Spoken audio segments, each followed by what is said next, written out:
Shalom. First and foremost, I want to give all praises, honors, and glories unto Yahweh Bashim Yahushua Bashim Rahakodash. Double honors to my apostles and elders of every millstone. Peace and blessings to the elect. Shalom. This is Brother Dawada from GMS Detroit Camp coming at you with another video through the spirit and power of Yahweh Bashim Yahushua Bashim Rahakodash.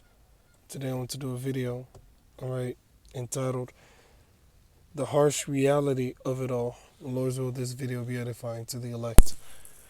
Alright, the harsh reality of it all. Alright.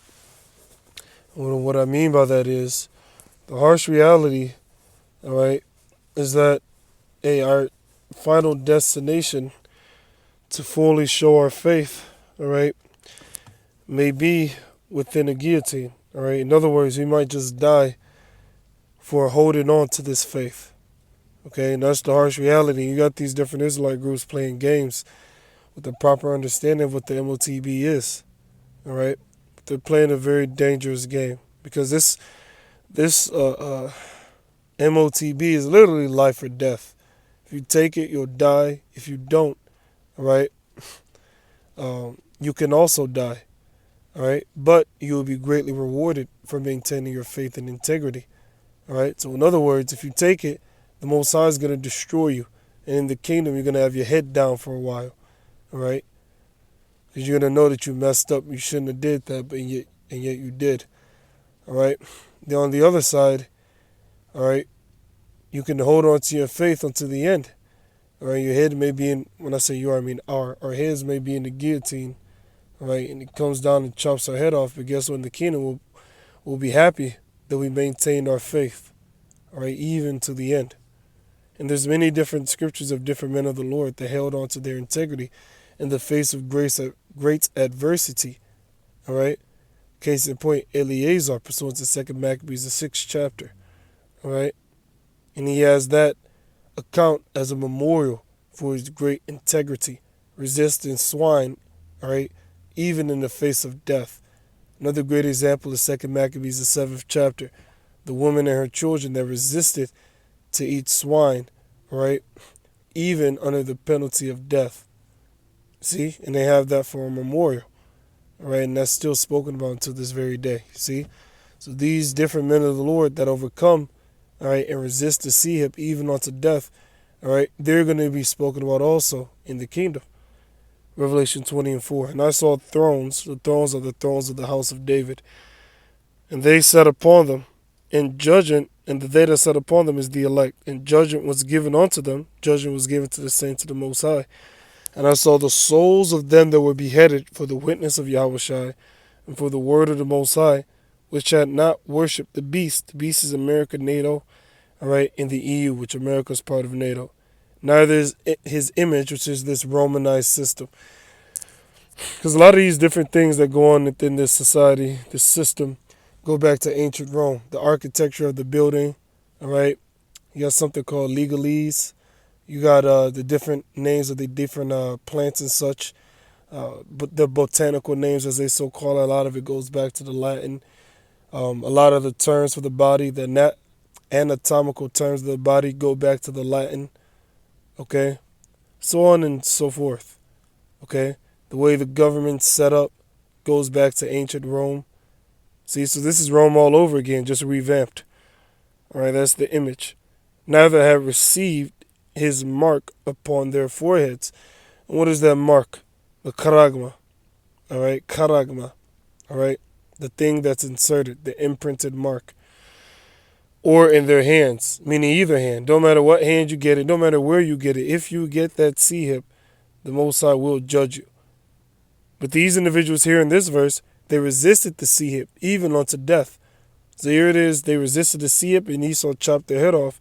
But in the kingdom, they were rewarded. All right? And they lived and reigned with Yahushua 1,000 years, which the elect will live and reign with Yahushua forever. This 1,000-year period, that's like the build-up kingdom, the build-up of the kingdom. Because the first 1,000 years would be the build-up, where these heathen would build up our kingdom. And after 1,000 years, Esau will be done away with. Then we're going to let up off these nations, allow them to go into their lands, but they're still going to be tributary unto us, and they're still going to have to keep our laws, statutes, and commandments. You see? So that's the reality of this thing. That's what the scriptures speak about, counting the cost, right?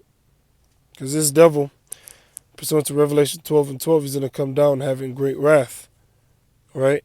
Great wrath. All right, pursuant to Ezekiel 21, it says, a sword is sharpened and is also furbished. It is sharpened to make a sore slaughter. Should we then make mirth? Because you have these jakes that are making mirth right now. You got the IUIC throwing a 90s party. You can't make this up. You got this group throwing a 90s party, but meanwhile, the main topic at hand is the MOTB. Meanwhile, these guys are shucking and jiving. Look at this. Look at this. You think these guys are ready for when Esau comes down with great wrath, with his FEMA troops, with his Gerger troops, all right, with his advanced military and technology? Do these guys look ready? All right. The scripture says in 2 Ezra 16 and 40, O my people, hear my word. Make ye ready to thy battle, and in those evils be ye even as pilgrims upon the earth. These guys ain't in that mindset, all right, of preparing their minds for this great hell that is coming. All right? Look at this. Look at this.